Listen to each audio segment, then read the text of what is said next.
Hello everyone and welcome to the Brojection Room. I'm Gaz. I'm Jack. And welcome to our weapons review, first ever review we're doing on the channel. This is something that we've always wanted to try out, try and keep it separate from our normal regular episodes and gives us a little bit more of a chance to talk a bit more in depth about the film. What are your thoughts, Jack? What were you thinking? Weapons this year, was it a bit of a surprise to you or not? Yeah, I'd say it was a surprise, probably for different reasons than yourself and for like most people. I did enjoy it. Didn't enjoy it as much as I thought I would, to be honest. But Okay. Still enjoyed it. It's still a good film. So before we get into that full thoughts, would your score out of 10 be? Say solid 7. We're at 7. Wow. Yeah, I'd say that. Solid 7. Yeah, well, we'll get into it anyway, yeah, because we're going to do a spoiler free and then a spoiler part, aren't we? Yes, we are. Yes, that is the plan. So, do you want me to start off first? Do you want to give my thoughts on weapons? Yeah. Sure. Yep. So, what I'll start by saying is that I think Zach Cregger has delivered something really rare. I think a horror film that feels both deeply unsettling and quite unexpectedly freaking hilarious. His ability to blend dread with sharp, surprising humor is quite a standout in the genre. And what really amazed me was the non-linear storytelling. Hooked me immediately after Judy Garner's character. It's after one of the most terrifying sequences I've seen in years. And then the sudden shift to Josh Brolin's Archer was just brilliant. It was a jarring choice that kept me fully invested. Across 6 different perspectives, I think the narrative unfolds with masterful precision. Each perspective dropping clues and revelations at just the right moment. The build mystery, it builds layer by layer, it constantly reshaping itself and keeps you guessing until it all converges in like a wildly entertaining third act that had my entire screening in hysterics. Like it was like half packed, but everyone was just cackling. It was a nice theatre experience. But the one thing I will say is the ensemble cast were phenomenal. You know, you have Judy Garner, we have Josh Brolin, we have Alden Ehrenreich, and we're going to mention one person we'll leave for the spoiler, but they all bring nuance and depth. But it is the young Carrie Christopher who plays Alex who stands out as the film's emotional heartbeat. You know, these aren't just characters who are playing a horror story. You know, they embody the themes of human nature and community. So it makes the film like resonate, you know, after the credits. The other thing that's worth applauding is I really do find, and we mentioned it in a previous episode, is the marketing. The trailer only covers the film's opening 2 minutes. And it leaves the rest of the film and the experience a complete surprise. No spoilers, no overexposure. It's just pure intrigue about why these children went missing. And that kind of restraint makes the twist and turns all the more rewarding. So for me, this film isn't a horror. I think it's quite an experience. You know, I did find it unpredictable and chilling.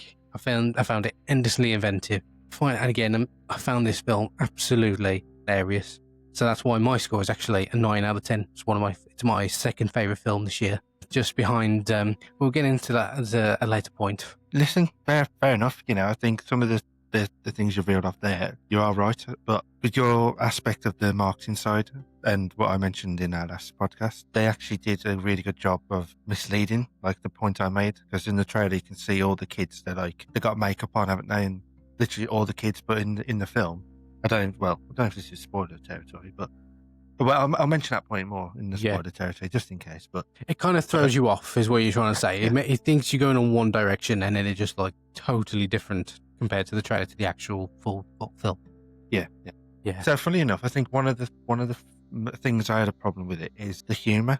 Really? I think like, you know, horror films. Oh well, I don't really see this as a horror. It wasn't really like your typical jump scary. It was more like unsettling, you know, which I did enjoy. Yeah, the humor. Like specifically the ending, which obviously we'll get into in a bit.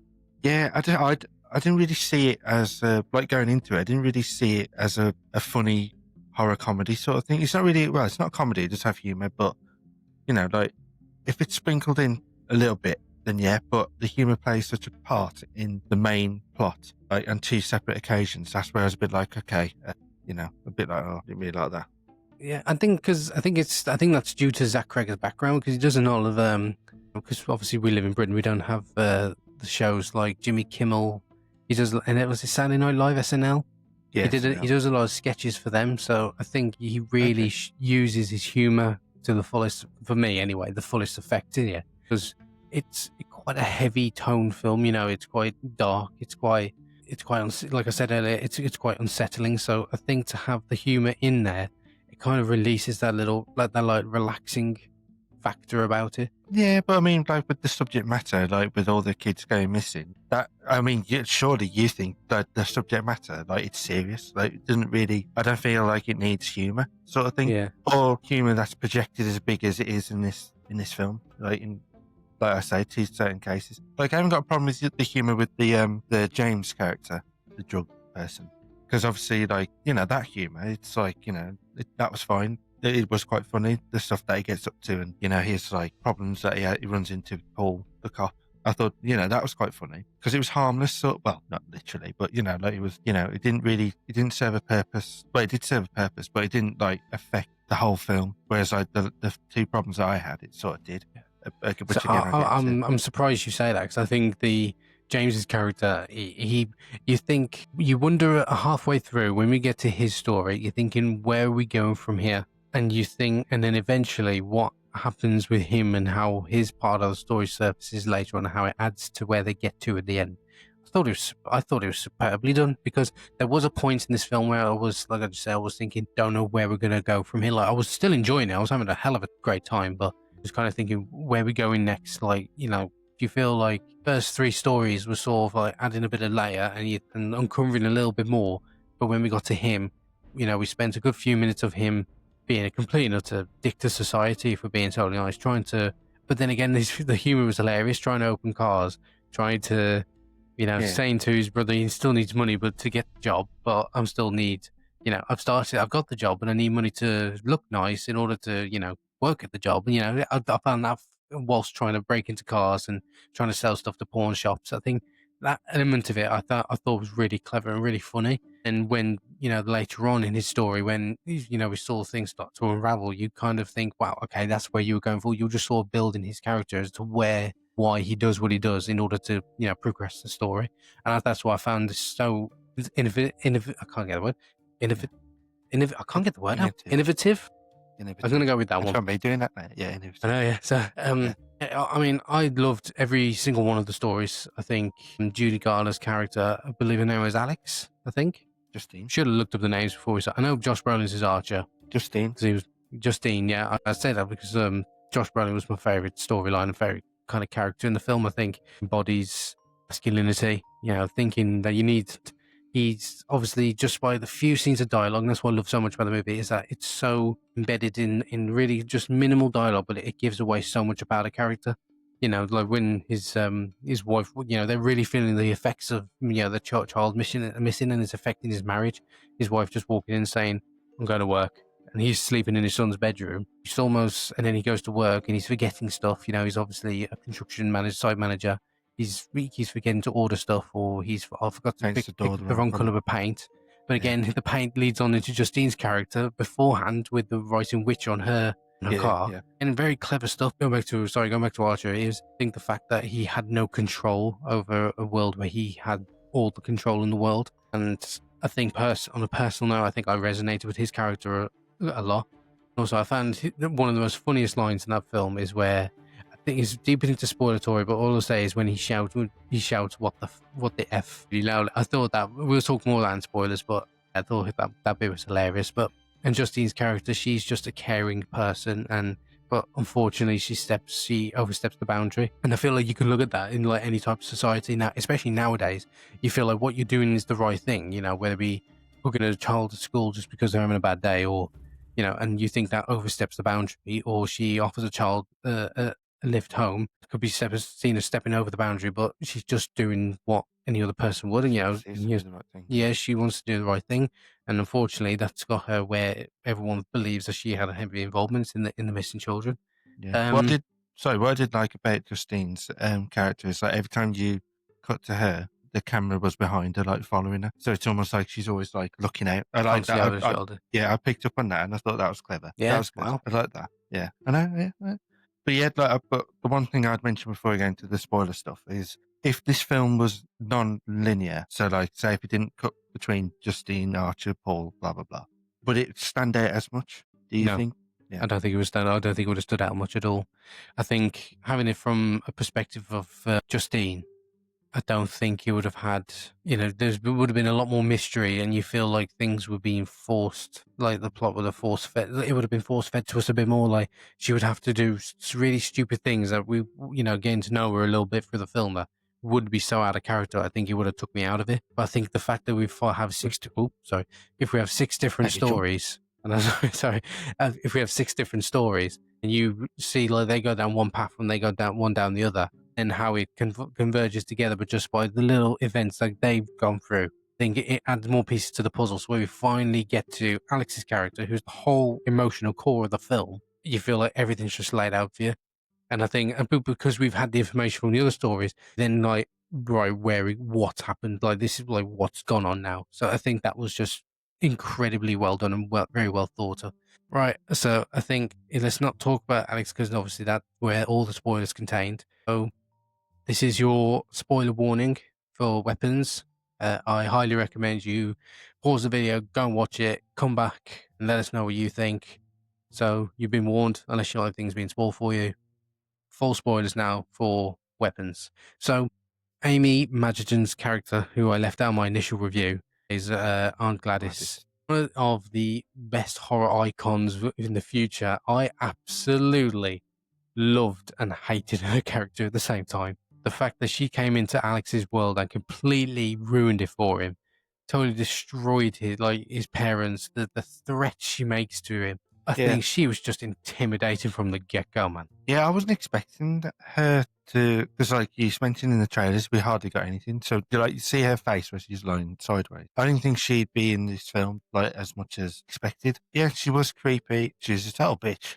Literally come up there to just just to mess with them, basically, because she needs her power, sort of like to regenerate and stuff.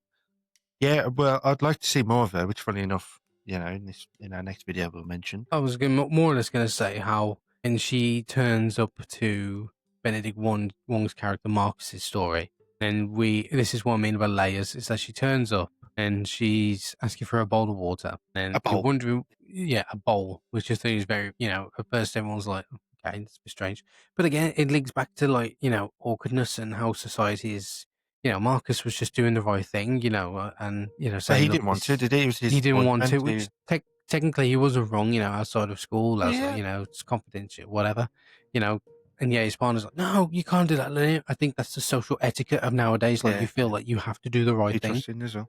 Yeah, and unfortunately for them, it backfired. But that's what I mean about layers, man. It's like the fact that she asks for a bowl, and then she, pricks her finger, goes into it, and then next thing you know, he is under her spell, and absolutely in a brutal scene where he's headbutting his poor husband, and they just wanted to eat 7 hot dogs and eat crap and watch documentaries. Which, actually, funny enough, is about, I can't remember the name of the insect, which is actually the insect who sort of lives, he kind of eats them while they're alive, so it's kind of parasitics, which is kind of what links into like Gladys' character in a way.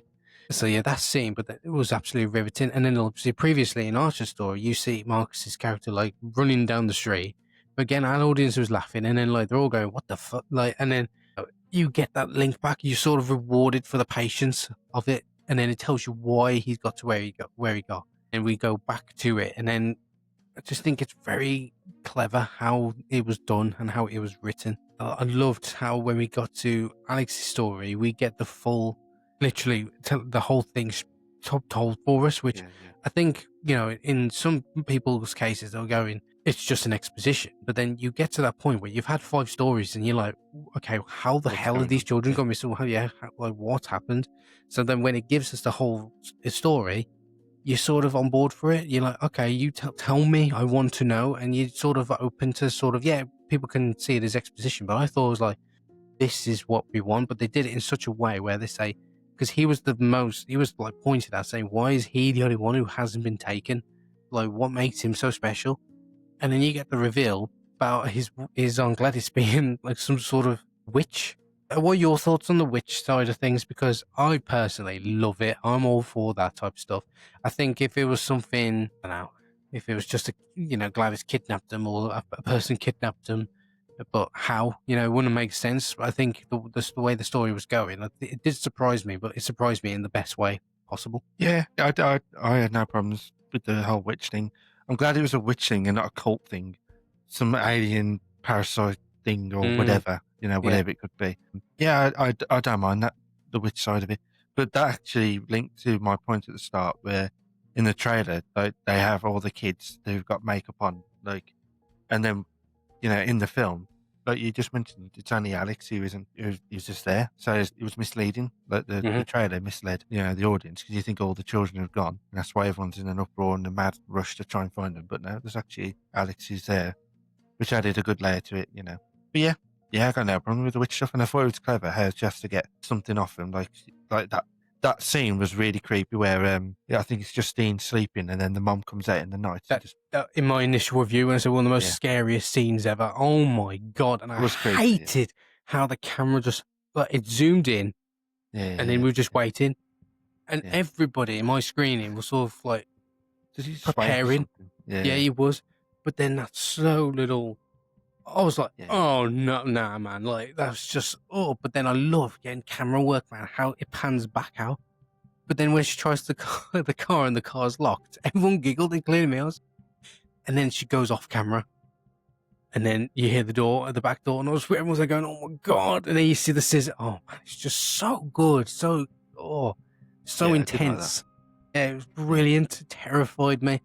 yeah, Another one of my other favorite scenes of the film was is kind of, maybe it's just a minor thing for me, but I loved, just go back to James's character, when he goes into their house and they're just sitting there. He's like, oh he's yeah, just yeah. casually like breaking like stealing stuff, Image, sees yeah, them, sits down, completely freaks out, and then says, "Oh my god, I'm so sorry." And then he's sort of like realizing that, but then he goes down into the basement, sees all the kids in like some sort of hypnotic state, and he's just there like, and he doesn't realize till later on when he says the missing kids post, and he was like, yeah, and then he just casually calls, going, "Yeah, I think I saw those missing kids the other day. I think it was about a couple. They're in some weirdo couple's basement." I was thinking, this is just brilliant, but they wouldn't believe him because of who he is, here he is. Yeah, which could be, sort of looking at it from again, society standpoint, thinking, you're a homeless lad, you obviously want the money, you don't really have any information, when actually he's seen them firsthand.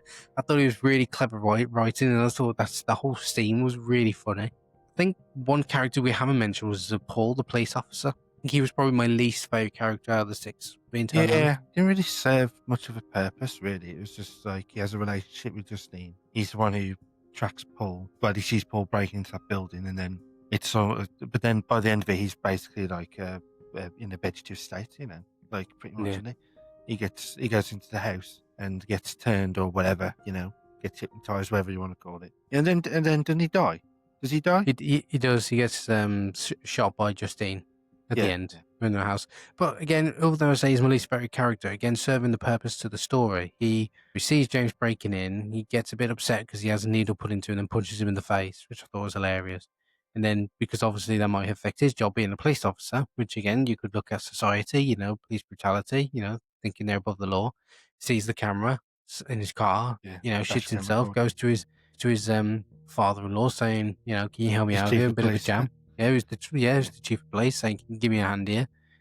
Telling him not to worry. And he's got all the anxiety. He's obviously hasn't got a happy life. He's sort of like being told what to do. He's got his wife, the chief of police, which is his father-in-law.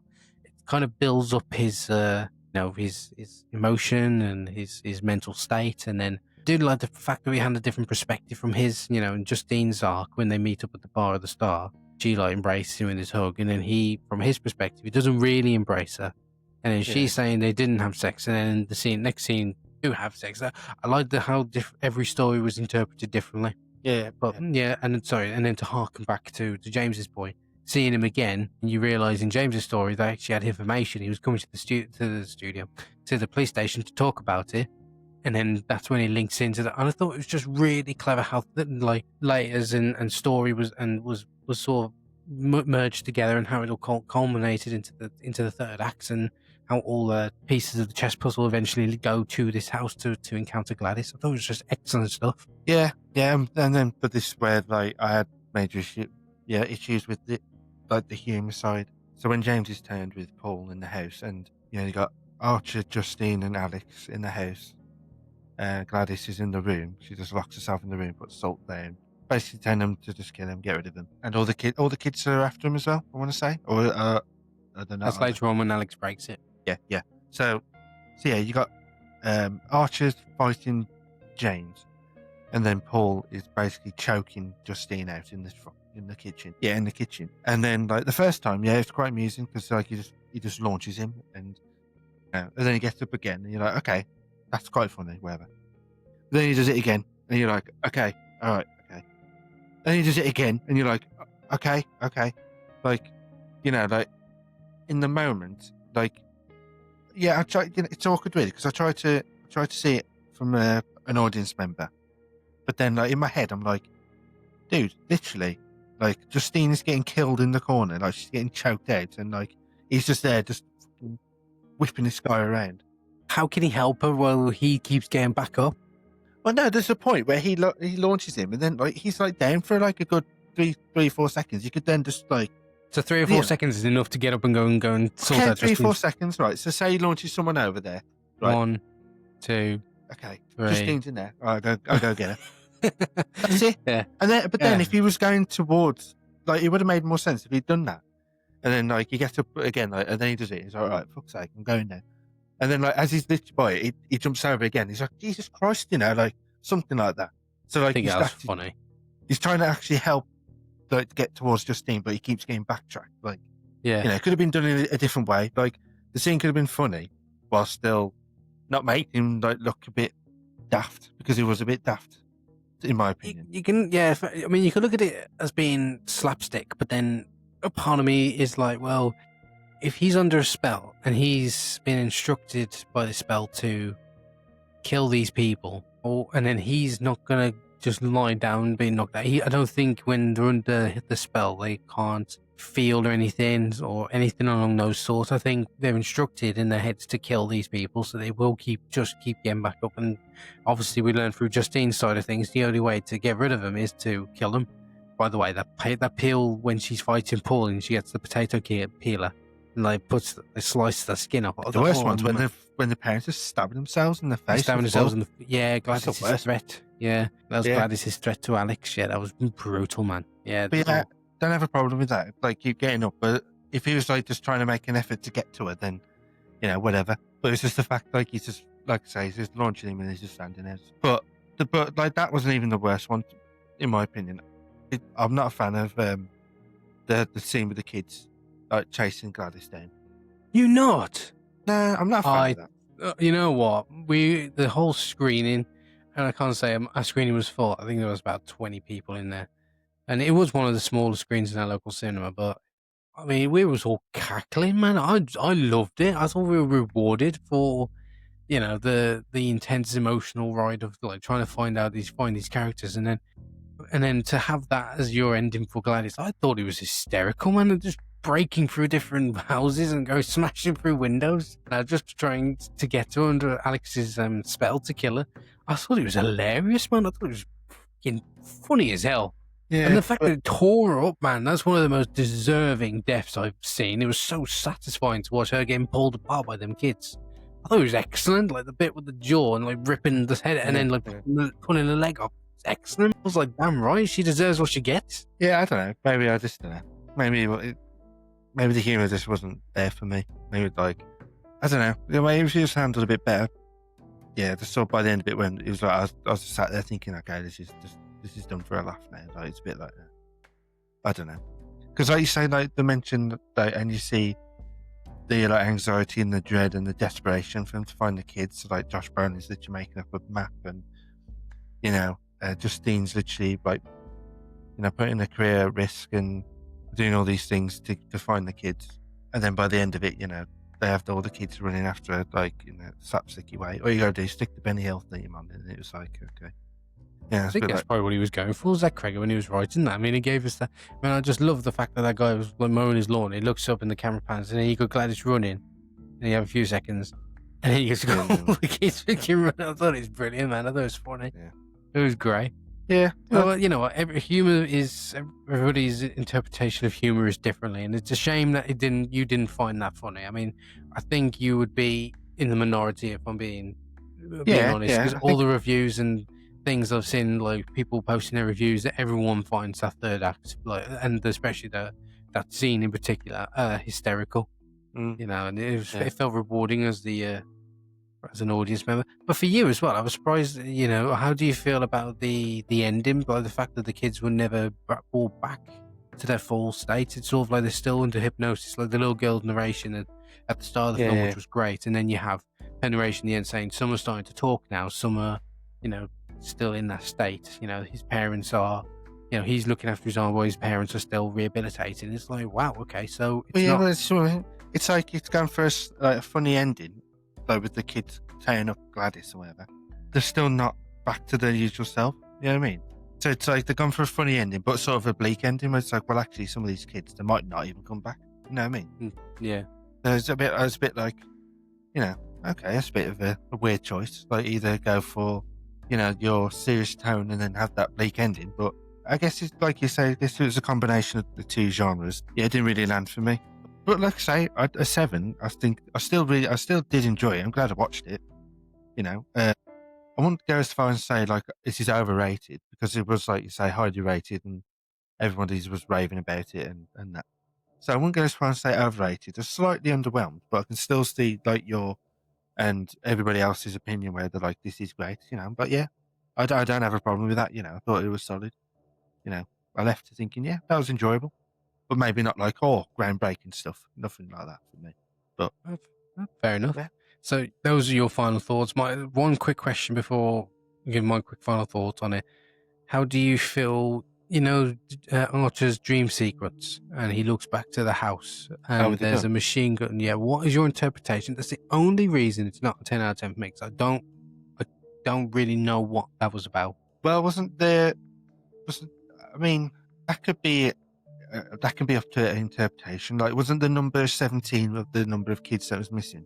Yes. I mean, like I say, up for interpretation. Machine gun based in school. There could be a message about modern day things. Why these kids gone missing. School shootings are very, very high in America at the minute. Mm-hmm. There could be a message there. Could be chatting a load of bollocks. I don't know. I mean, that's what I sort of maybe have got from that. But I mainly think it was mainly to do with that, the number in particular, and maybe it was a dream sequence because Gladys is using these kids as weapons. So Maybe, yeah. know. Yeah, interesting. Yeah. I mean, I still, when I thought about that scene after, I was many theories, and I've read, listened to a couple of other podcasts about it and people's interpretations. And then Zach Crager said that there's no real reason behind it. He says it'll leave the audience to see what they want to feel like. I was just, but then a part of me was thinking, there's got to be something behind why he's decided to put that. But yeah, so now my final thoughts are, it's just, I think this movie originality is back in film, which is fantastic to see. I do need to give Barbarian another watch because I not really highly rated that, and he written and directed that. So I feel like he deserves another rewatch to see if my opinion has changed. Doesn't stick the landings, in my opinion. If we're going on Barbarian, that's my analysis. He doesn't stick the landings. Yeah, I mean, he doesn't stick the landings for Barbarian for me, but I think he stuck the landing for this one, if I'm being, Yeah, fair enough. But I think this movie was fantastic. I think he had a bit of everything for anyone. I think it gives the mystery, there are horror elements, thriller. It was funny. It gave a good story. I highly recommend watching Weapons. I think it's especially if you're an advocate for having originality back. Writers, actually getting their original stuff could being put to screen. It feels like a theme for this year, which we'll leave for our next podcast episode. So yeah, I think definitely give it worth a watch. It deserves the attention, and it deserves praise, and it deserves the money it's making as now. As of recording, it's now made over 350 million at the box office on a $38 million budget. So good times to be a film fan. So yeah, let us know your thoughts on Weapons if you have seen it. Let us know what your interpretations are, and what do you think of Barbarian, and is Zach Crager the new name for horror? Is he up there now? Thank you for watching. We'll see you in the next one. Yep, take care.